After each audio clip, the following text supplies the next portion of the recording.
அவங்களுக்கு மொத்தம் 9 குழந்தைங்க இருக்குது. அதுல ஒருத்தவங்க தான் புனித கித்தேரி அம்மா.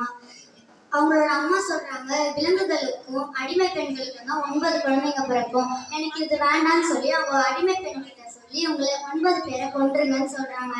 அடிமை பெண்ணுக்கு இவங்களுக்கு விருப்பம் இல்லாம ஒரு குருவானர் கிட்ட போய் இந்த 9 குழந்தைங்களை கொடுக்குறாங்க. அந்த குருவானரும் இவங்களை ஞானத்தோடையும் பக்தியோடையும் வளர்க்குறாரு இந்த 9 குழந்தைங்களை. ஒரு நாள் ஒரு வீரர் இந்த 9 குழந்தைங்க ஜெபிக்கிறத பார்த்து அரசர்கிட்ட போய் சொல்றாரு.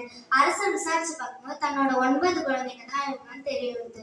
உடனே இவர் தன்னோட வீரர்களுக்கு இவங்களை கல்யாணம் பண்ணி வச்சிடலாம்னு சொல்லிட்டு கல்யாணம் பண்ண முடிவு பண்ணும்போது இந்த 9 குழந்தைங்க ஒத்துக்காம இவங்க கிறிஸ்தவ பள்ளியில நான் இவங்களை கல்யாணம் பண்ண மாட்டேன்னு சொல்றதுனால அரசர் இவங்க 9 பேரை சிறையில அடைச்சிடுறாரு.